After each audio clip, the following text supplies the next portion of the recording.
For years, Last Man Standing was the show that brought families together every Friday night. The laughs, the characters, the rhythm of the stories, everything felt like home. But then something started to shift. One by one, the main cast began disappearing. Replacements were brought in, but the feeling wasn't the same. Fans were left asking what happened behind the scenes. Creative differences, career changes, or something deeper. The real story is more surprising than most people ever realized. After years away from television, Tim Allen made his return in 2011 with Last Man Standing. It wasn't a decision he made lightly. He had already turned down major offers, including one from CBS that would have paid him $1 million per episode. But this show felt different. Creator Jack Burdett had imagined Mike Baxter as an older, wiser version of Tim the Toolman Taylor.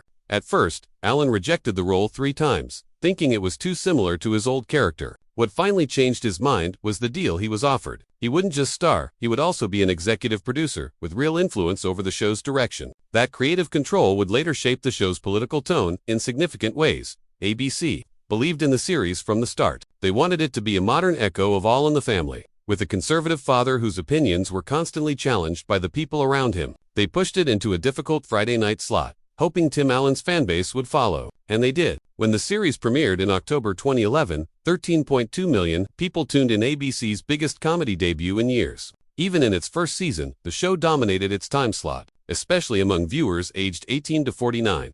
For a Friday comedy, this was almost unheard of. That the success continued for 6 seasons, averaging over 8 million viewers per episode, which is why ABC's sudden cancellation in 2017 shocked everyone. But before the cancellation, cast departures had already begun. In Season 1, Alexandra Krosny played Kristen Baxter, Mike's eldest daughter, teenage single mother, balancing work, parenting, and the chaos of living at home. Fans liked her. She brought humor, warmth, and authenticity to the role. But after Season 1, ABC announced she wouldn't return. They used the phrase creative differences, but the true reasons were more layered. The producers wanted Kristen to appear older, more mature, and more capable of challenging Mike on deeper issues. That meant recasting with someone who looked the part. Another factor, even though Kristen is the oldest Baxter sister, Krosny was younger than Molly Ephraim, who played Mandy. The age dynamic felt off. In Season 2, Amanda Fuller stepped into the role, reshaping Kristen into a stronger, more grounded character. But around this time, another major change hit the show. In 2011, Nick Jonas made a surprise appearance as Ryan Wilson, Kristen's ex-boyfriend and Boyd's father. The character was written as a clueless teen who bailed on responsibility. Jonas played him nervously and awkwardly,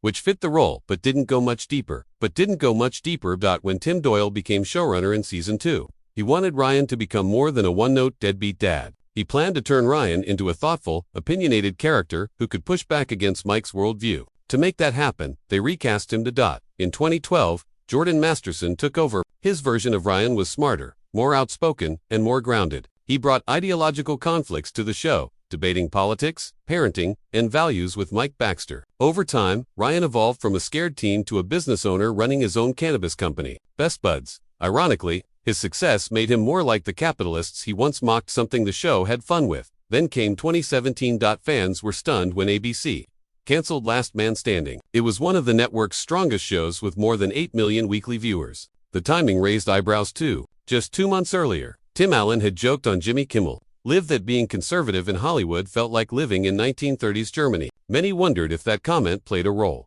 ABC denied politics were involved. President Channing Dungey said the network was simply shifting away from Friday night comedies. But fans didn't buy it. Neither did much of the cast. Tim Allen tweeted that he felt blindsided. Nancy Travis expressed heartbreak. Hector Elizondo hinted that politics might have been a factor after all. Meanwhile, younger cast members like Molly Ephraim and Caitlin Dever moved on. They didn't expect the show to return, so they took new opportunities. Fans refused to give up. The Save Last Man Standing campaign exploded across social media. A petition reached over 400,000 signatures in 24 hours. Twitter was flooded with millions of hashtag Save Last Man Standing tweets. Some fans mailed toy tools to ABC offices. Others even bought billboards in Los Angeles and New York, demanding the show be revived. Even politicians chimed in, suggesting the cancellation might have been politically motivated. Behind the scenes, the truth was simpler. Money. ABC paid $3 million per episode to license the show from 20th Century Fox, which owned the rights. Add Tim Allen's salary over $200,000 per episode and the costs were too high. After the cancellation, Fox began pitching the show to other networks, including CMT and NBC. A year later, Fox itself picked up the series.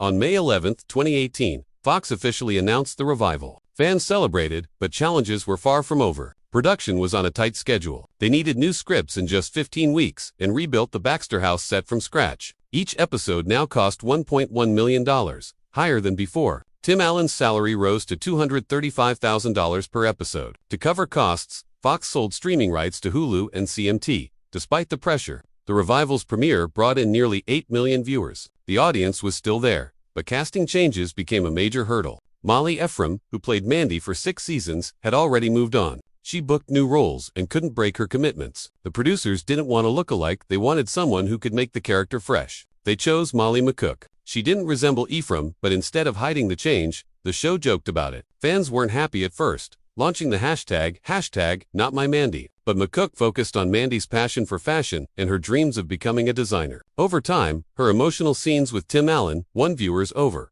Caitlin Dever's situation was similar. After the first cancellation, she shifted to film, landing major roles in Detroit, Booksmart, and the award-winning miniseries Unbelievable. Her career took off quickly. By the time the show returned, she couldn't commit to being a full-time cast member. She became a recurring guest star. COVID-19 protocols made scheduling harder, and her appearances dropped to just a few episodes each season. The writers sent her character, Eve Baxter, to the Air Force Academy to make her absences feel natural. In 2020, Fox announced Last Man Standing would end with Season 9. Despite strong ratings, the writers had already begun planning a 10th season, including a storyline where Kristen would take over Outdoor Man and rename it Outdoor Woman.